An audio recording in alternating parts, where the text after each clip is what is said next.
My name is Toby Cox, and for the next 9 months I'll be living in the Kyrgyz Republic, also known as Kyrgyzstan. I am here on a Fulbright-National Geographic Digital Storytelling Fellowship. I'm going to talk about my project in just a second, but I'm sure you have some questions about Kyrgyzstan. So let's listen to some of my friends talk about the questions they were asked when they were exchange students in the United States, Japan, and South Korea. Yes, it was a lot of strange questions because the students in my high school and my host family, they never heard about the country. World. We know through our apps and then computers and so on, we know everything what's happening in the world. But the problem is people from other countries, they don't know about Kyrgyzstan, but we know about them. They used to ask me like, so it's a Stan, so is it kind of like post-Soviet Union country? And yeah, actually it is. But Stan doesn't mean like we are from Russia or Soviet Union, but it means like land of. So it's kind of England or Scotland. So if it would be like England, the Kyrgyzstan would be like Kyrgyz land. The people see Asian map just like there's a big Russia and China and Japan because they've like really cool cars, and Afghanistan and Pakistan, and they never heard about any other countries. And it was like, where is it? Like, are you Chinese? You're Japanese? They always ask me a lot of this kind of questions. It was interesting. They asked about horses.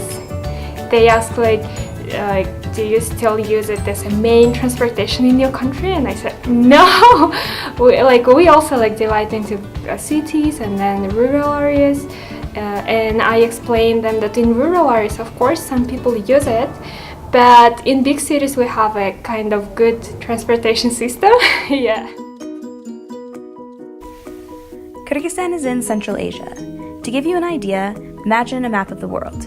Here's Russia, China, and right beside China, here's Kyrgyzstan.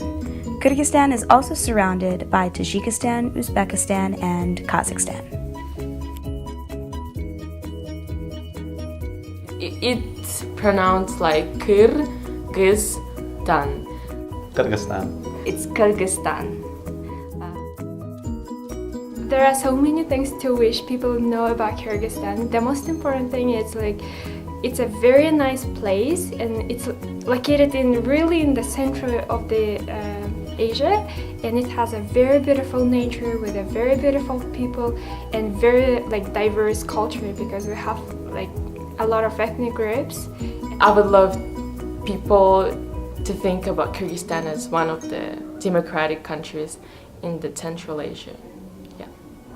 I hope that answers some of the questions you may have had about Kyrgyzstan. And now I'm going to talk a little more about my project. I lived in Kyrgyzstan for 2 years as a Peace Corps volunteer. During my time here, I became interested in the story of how religion in Kyrgyzstan developed and how its history with religion has impacted the people's religious identity. When the people of Kyrgyzstan were nomadic, they practiced Tinkerism, which was based on the belief that we must live in harmony with the natural universe. Between the 8th and 12th centuries, Islam was introduced to the region. Then, in 1936, Kyrgyzstan officially became a republic in the Soviet Union. Under Soviet rule, mosques were shut down and state-mandated atheism pushed religion to the sideline of public life. It remained this way until 1991, when Kyrgyzstan became an independent Kyrgyz republic. Since independence, the Kyrgyz people have been redefining their national identity. While living here, I saw how Kyrgyz culture and traditions are heavily rooted in Tinkerism and Islam, and influenced by the culture brought by the Soviet Union. I have also seen how differently people perceive what it means to be Kyrgyz. Currently, more than 80% of the population identifies as Muslim, but everyone has a different idea of what it means to be both Kyrgyz and Muslim.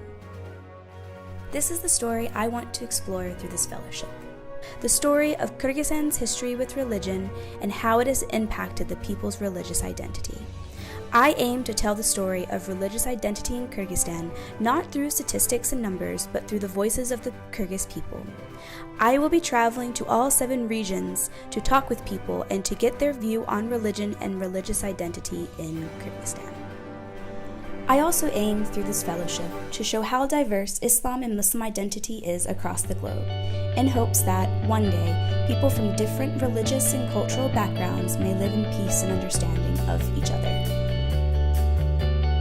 If you want to join me on this journey, and I certainly hope you do, you can follow me on Facebook, Instagram, through my website, www.tobiacox.com, and through the National Geographic blog. Thank you so much for joining me. See you next time.